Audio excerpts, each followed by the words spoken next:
बिस्मिल्लाहिर्रहमानिर्रहीम। नाज़रीन, मेरा नाम नासिर गोंदल है। आज गोंदल ग्रुप ऑफ मार्केटिंग के प्लेटफॉर्म से मैं आपकी खिदमत में हाज़िर हूँ। रियल एस्टेट का जो शोबा है उसके मुतल्लिक़ हम लोग पूरी कोशिश करते रहते हैं जी, सीखते रहते हैं। जो फिर आप खुद एक एक्सपीरियंस आता है वीडियो की शक्ल में यहाँ पे हम लोग अपलोड करते हैं। और आप तमाम दोस्तों आपका शुक्रिया भी अदा करता हूँ जिन लोगों ने चैनल जो है वो सब्सक्राइब किया हुआ है। गोंदल ग्रुप ऑफ मार्केटिंग के साथ आपने बिजनेस किया। पूरी कोशिश होती है कि क्लाइंट को अच्छी सर्विसेज दे। रियल एस्टेट के हवाले से आपको पता है उतार चढ़ाव ये रियल एस्टेट मार्केट का हिस्सा है। मैंने कुछ दिन पहले भी एक वीडियो बनाई थी। अभी फिर आज उसी टॉपिक के ऊपर दोबारा हम लोग वीडियो बनाएंगे कि रियल एस्टेट मार्केट जो है अभी फिर बेहतर होना शुरू हो गई है। 2-4 रीजन मैं आपको बताऊंगा और फिर उसके बाद जो है वो आप खुद भी कमेंट के अंदर जो रियल एस्टेट एक्सपर्ट है मेरे यूट्यूब चैनल के ऊपर मेरी वीडियोस देख रहे होते हैं, वो कोई इशू नहीं है। आप मेरी सलाह भी कर सकते हैं नीचे कमेंट के अंदर पूरा तफसील के साथ। आप कोई अगर बात करना चाह रहे हैं या कोई आप मुझसे कोई अगर मिस्टेक होगी या उसकी तस्हीह करना चाह रहे हैं तो मोस्ट वेलकम। आप कमेंट जो है वो किया करें। शुरू से इस चैनल के मैंने कमेंट जो है वो ऑफ नहीं किए। बहुत सारे हमारे भाई है जिन्होंने कमेंट ऑफ किया, लेकिन मैंने कमेंट ऑफ नहीं किया। मैंने कहा भाई अच्छी बात करनी है, कमेंट जो मर्जी है, जिस बंदे का जो ज़र्फ है वो हिसाब से करता रहे। हाँ, अच्छा कमेंट जो है उसको मैं अप्रिशिएट भी करता हूँ। मुझसे भी गलती होती है इंसान में। रियल एस्टेट के हवाले से जी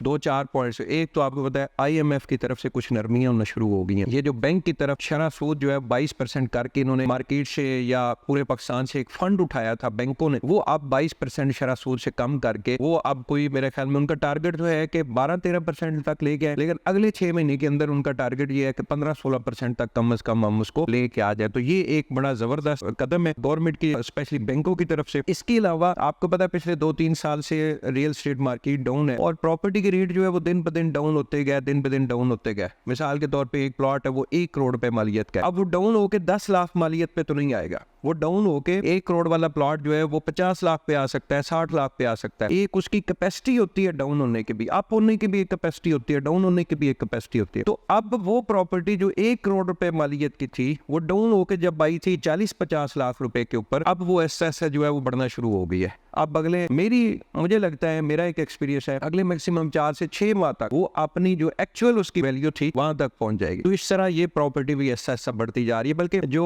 इस वक्त आबाद सेक्टर थे, रावलपिंडी इस्लामाबाद की बात कर ले, उनके रेट तो इतने कम हुए नहीं थे। 1 करोड़ रुपए वाली प्रॉपर्टी मैक्सिमम डाउन हुई थी तो 80-85 लाख रुपए के ऊपर आ गई थी, ज्यादा डाउन नहीं हुई। कुछ लोग जो है वो पैनिक होकर जब उन्होंने सेल करने की कोशिश की, उनको जो रेट लगा उन्होंने उस रेट के ऊपर दे दिया। लेकिन एक प्लॉट अगर 1 करोड़ रुपए रेंज इस एरिया में अंदर चल रही है तो उस एरिया के अंदर एक प्लॉट अगर 50 लाख रुपए का सेल हो जाता है एक प्लॉट, तो हम लोग उस एरिया की वैल्यू जो है वो 50 लाख नहीं कंसीडर कर सकते। उसकी वैल्यू जो है वो 80-90 लाख रुपए ही है। लेकिन ये है कि वो एक प्लॉट एक बंदा थोड़ा पैनिक होकर उसने शेयर कर दिया। फिर उसके बाद हुआ क्या, पिछले 4-5 साल आपको पता है हाउसिंग सोसाइटियां बढ़िया नई आई और आप ये समझे कि 80% हाउसिंग सोसाइटियां भाग गई, 20% इस वक्त मौजूद है। और अल्लाह पाक के फजल करम से गोंदल ग्रुप ऑफ मार्केटिंग हमने जिन हाउसिंग सोसाइटीज के साथ काम किया वो मौके के ऊपर ऑन ग्राउंड मौजूद है। डिलीवरी कुछ लेट है, कुछ देर सवेर हो रही है, कुछ उनके मसाइल है, ये साथ साथ चलते रहेंगे, प्रोजेक्ट डिलीवर होने तक चलते रहेंगे। लेकिन ये है कि वो कम से कम मौजूद है, अपने क्लाइंट को फेस कर रही है, अपने क्लाइंट को दिखा रहे हैं जी कि हमने ये डेवलपमेंट कर रहे हैं, ये चीजें साथ साथ कर रहे हैं। वो जो इतना अरबों खरबों रुपए का फ्रॉड हुआ था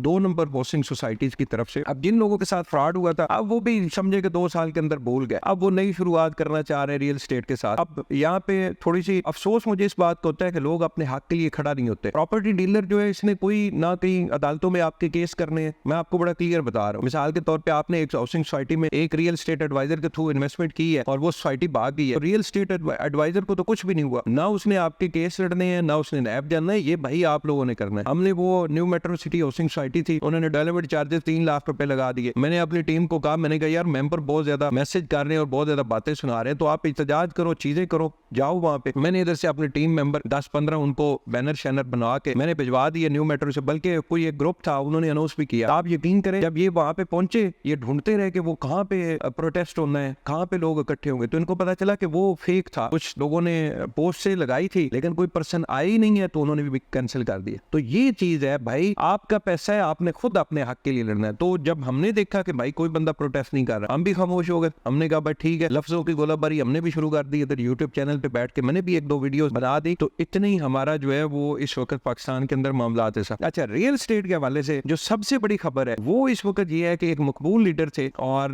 पाकिस्तान के जो लोग थे और स्पेशली हमारे ओवरसीज पाकिस्तानी, उनका जो एक बड़ा केस था जिसमें वो जेल में थे, वो बड़ा केस अदालत ने खत्म कर दिया 2 दिन पहले। अब इट्स मीन के उनके मामला जो है वो केस उनका खत्म हो गया, क्लियर हो गया। अब अगर वो बाहर आते हैं और बहुत सारी इन्वेस्टमेंट। उस दिन मैं एक कैलकुलेशन कर रहा था, तकरीबन इस वक्त 1 करोड़ पर्सन जो है वो हमारे लोग जो है वो आउट ऑफ कंट्री बैठे हुए। तो 1 करोड़ लोगों में से तकरीबन 10 लाख या 20 लाख या 15 लाख लोग कंफर्म ऐसे हैं जो डायरेक्ट रियल स्टेट के अंदर इन्वेस्टमेंट करते हैं, पाकिस्तान रियल स्टेट के अंदर इन्वेस्टमेंट करते हैं। तो अब एक कैलकुलेशन मैं आपको बताता हूँ कि अगर मिसाल के तौर पे 10 लाख बंदा, उन्होंने अपनी इन्वेस्टमेंट रोकी हुई थी पिछले साल 1.5 साल से, जो भी मसाइल बने, एक मकबूल लीडर की वजह से थोड़ा से परेशान हुए, मुतनफर हुए, उन्होंने अपनी इन्वेस्टमेंट रोक दी। अब 10 लाख बंदा अगर 10 लाख रुपए जो उन्होंने इन्वेस्टमेंट रोकी थी वो वापस रियल स्टेट मार्केट के अंदर लेके आता है, तो ये आपको पता है अमाउंट कितनी बनती है? ये 10 खरब रुपया बनता है। तो 10 खरब रुपया अगर पाकिस्तान रियल स्टेट मार्केट के अंदर आता है तो मैं समझता हूँ कि दोबारा से एक नए सिरे से बूम आएगा, और ये बूम आना है और बड़े जल्दी आना है। मैं आपको बता रहा हूँ, ये अगले चंद दिनों के अंदर खबर आएगी कि वो आजाद हो गए, और फिर उसके बाद देखना कि रियल स्टेट मार्केट जो है कहाँ होती है। क्योंकि ये 10 लाख बंदा जिसने रियल स्टेट के अंदर इन्वेस्टमेंट की हुई थी, इन्होंने अपनी इंस्टॉलमेंट्स रोकी हुई हैं। कहीं पे इन्होंने प्लॉट लिया था, इन्होंने अपनी इंस्टॉलमेंट रोक दी। इन्होंने कहा नहीं भाई, जब तक वो नहीं तो